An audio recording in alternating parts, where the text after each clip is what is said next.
Just as I was about to lose all hope for our teenagers and our future generations, I mean, I've watched a lot of dumb stuff on this channel. It's easy to feel like all hope is lost for our future. But they go and do something so thoughtful, so poignant, and totally redeem themselves. I'm, of course, talking about the new TikTok POV Holocaust challenge. Let's take a quick peek at one and try and absorb the powerful message here.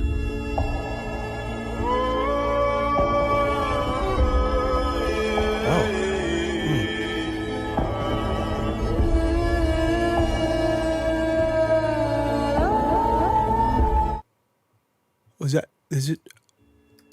Oh, okay. Huh.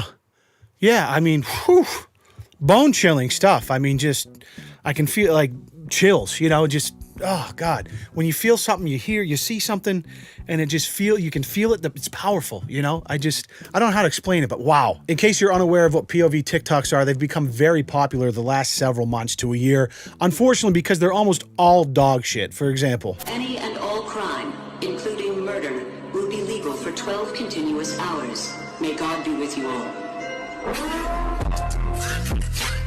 So as the viewer, you're supposed to get transported into this particular POV where they describe in the description what you're witnessing. And normally, like I said, it's terrible, but finally they got it right. As in this case, this is part 2, POV, the girl who died in the Holocaust, tells us how it happened. Hashtag FYP, POV, viral for you, sound effects, makeup, special effects, heaven, death. Let's take a peek at this one as well.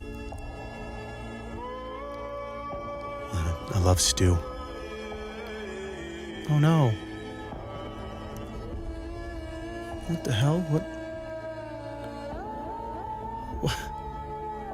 That's terrible. What? No! Not Auschwitz.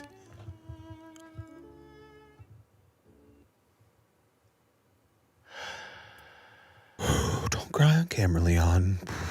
Well, if you weren't woke before, you sure are now. And of course, I'm smothered under 13 layers of sarcasm, but here's a little clip of how I really feel. What the fuck are you thinking, God?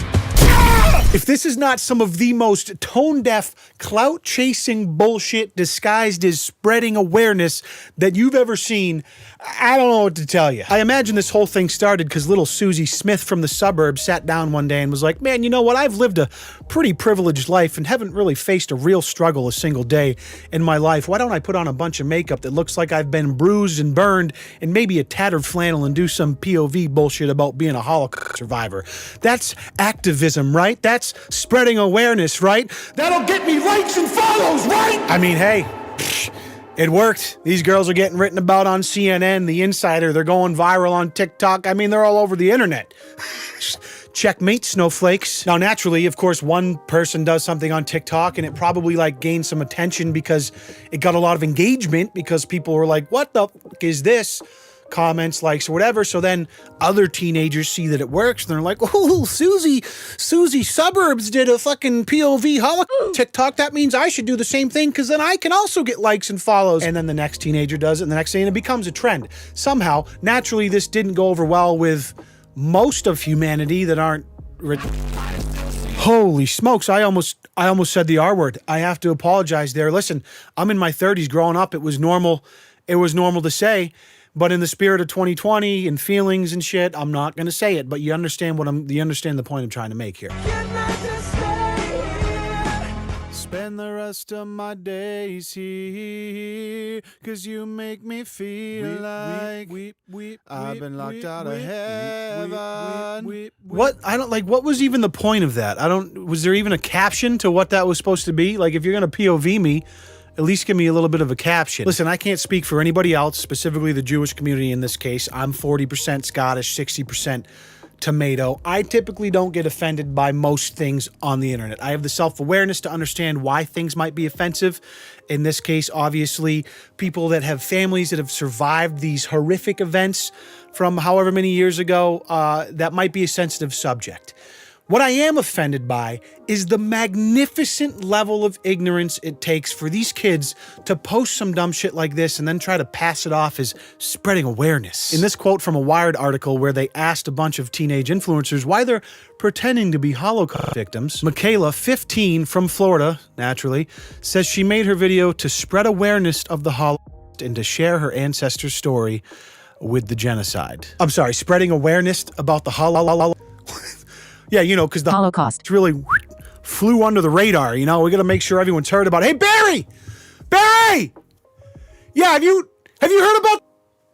Dude, come on in here. I got to tell you about this crazy shit that happened like 80, 70, I don't even know, but let's make a TikTok about it. You can take your spreading awareness and get right the fuck out of here, okay? This is the problem with a lot of young kids these days. They're hungry for clout. They're hungry for likes. They're hungry for attention. This is the new social currency these days, these social media apps.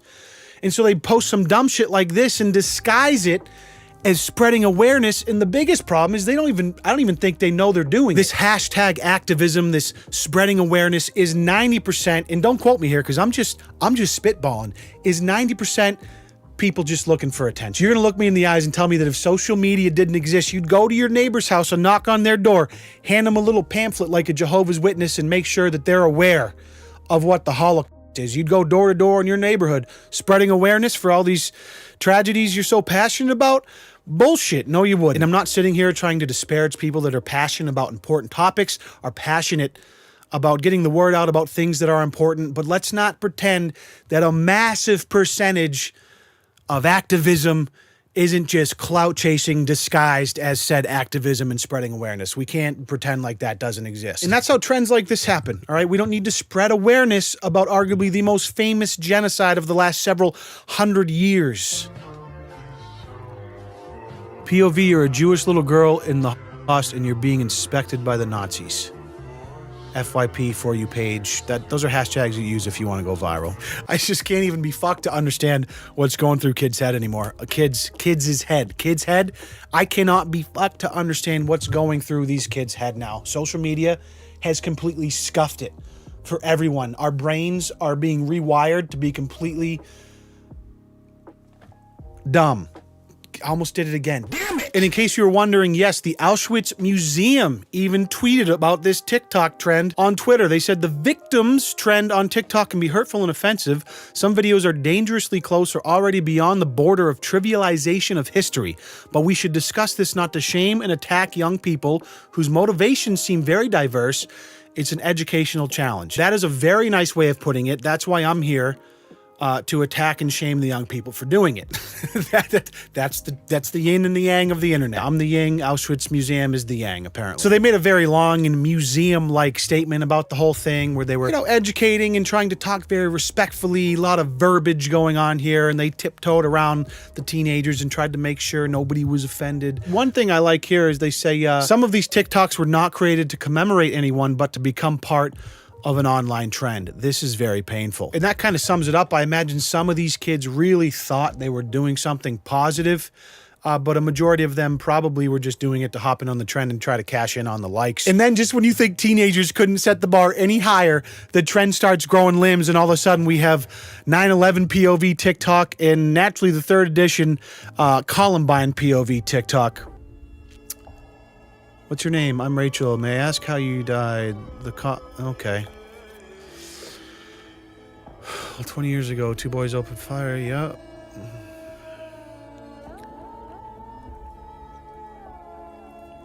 Oh my God, that's horrible. I'm so sorry. It's okay. That's it? That was it. That was the TikTok. That was I'm not laughing. I'm not laughing at the contents of the TikTok. I'm just laughing at God, the idiocy, the ignorance. It's insane. Let's watch the ending one more time. Hold on. Oh my God, that's horrible. I'm so sorry. It's okay. That's the TikTok. That's it. That's the whole thing. What the fuck is happening? POV, the second plane just hit the towers and the only accessible staircase is being blocked by John Mayer, but you don't care because he's playing his all-time smash hit, Your Body is a Wonderland on acoustic guitar. Your body is a wonderland, I'll use my hand. I'm just saying, I would spend money to spend just a couple hours with one of these popular TikTok kids to see what's going on in that dome. Pull me out the train wreck. Not ready to die. Pull me out. I'm not ready to die. I'm getting copyright. Family saying goodbye. Gunshots. Pull me like I don't think she means well, right? She has to mean well by this. Like she's trying to evoke some sort of emotion to you to make you feel the weight of what it must have been like to experience that. But the problem is, like, you haven't experienced that. You have no idea what that's like. And you're doing it on TikTok in order to try and get engagement and likes and follows. So you get the picture. A lot of these TikToks get a little bit repetitive. It's all these kids kind of trying to do the same thing with their own flair to it. The outcry was pretty remarkable. Like I said, a lot of the mainstream media news outlets picked this up, and a lot of these kids deleted those TikToks after the blowback, naturally. I don't really know what else to say about it. I'm curious how you feel about it. I think it's pretty indicative to the culture around social media and in the conflation of activism and spreading awareness and clout and likes and engagement. There is an addiction. And when you look at these hot button social issues and this hashtag activism and this spreading awareness, like I said, it's easy to get those things conflated, like that need for the engagement. I think that's where the waters get pretty muddy. And again, I'm not disparaging people trying to use social media for good. Social media has been used for some incredible things. Don't get me wrong, but there is a level of lack of self-awareness with people where they think what they're doing is good, but it's really just a little bit of a clout chase disguised as this thing that they think is activism, or they're passing off as spreading awareness because they know that it's going to get a response more than just posting a normal one-off selfie or some dumb shit would. It's 1941 and Germans are experimenting on the prisoners. They send them to 2020 to care if the Germans are still in power. What? Yeah, so I mean, there's like a million comments and articles I could read until we're blue in the balls, but I think content like this kind of speaks for itself. There's not much else to say about it. Just wanted to get that off my chest. Hopefully we can use this to have a collective moment of self-awareness. So before you hit that post button next time, think to yourself, am I really doing this because I give a shit about the thing I'm posting about? Or am I really doing it because I know it's going to get me some likes and engagement, and God, that's going to feel so fucking good for a couple of minutes until it goes away and I feel empty, and then I have to come up with the next bullshit thing to post to get that rush again. Because I promise you, it's most likely the latter more often than not. And the more we can be aware of that, probably the better off we'll all be. Until the next video, I appreciate you watching. As always, if you subscribed, if you haven't yet, that would mean the absolute world to me. And then if you could just head down to your local dairy farm and grab the first cow you see and headbutt them right in the face, and then suck a half a gallon of milk right out of the teat. Stand up, tip that bitch over, drop your pants, and hip thrust that motherfucking like button for me. I would greatly appreciate it. We'll see y'all in the next one. Peace.